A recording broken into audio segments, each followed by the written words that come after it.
കളാകേഷു പീലികൾ തൊടുത്തു പൂമ്പട്ടുകൊണ്ടു വടിവോടുടുത്തു രസിഹാരമിട്ടു വനമാലയും പൊട്ടണിഞ്ഞു നിടിലത്തടത്തിൽ അടർപാർത്തു പാർത്ഥരഥമേത്യ ചമ്മട്ടി മുഷ്ടിയിൽ മുറുക്കി നിന്നരുളുമിഷ്ടദൈവതമുപാസ്മഹേ.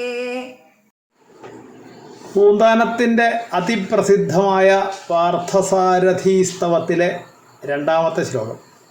ശ്ലോകം ഇവിടെ ചൊല്ലിയിരിക്കുന്നത് കോട്ടയം ആയാങ്കുടി സ്വദേശി വൈഷ്ണവി റാം. കെട്ടി വാർകുഴൽ വകഞ്ഞു പിന്നിൽ അളകേഷു പീലികൾ തൊട്ടുത്തു.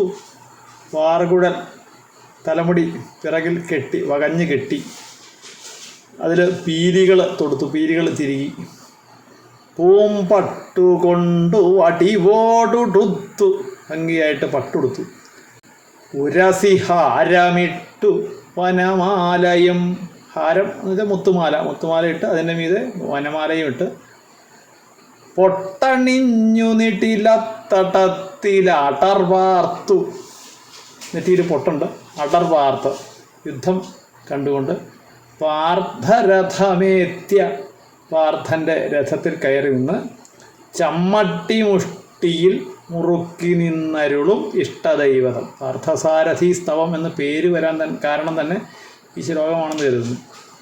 അങ്ങനെ പാർത്ഥൻ്റെ രഥത്തിലേറി നിന്ന് സാരഥിയായിട്ട് നിന്ന് ഈ യുദ്ധം നോക്കിക്കൊണ്ട് മനോഹരനായി നിൽക്കുന്ന ആ ഭഗവാനെ ഞാൻ ഉപാസിക്കുന്നു എന്നാണ് ശ്ലോകത്തിൻ്റെ അർത്ഥം.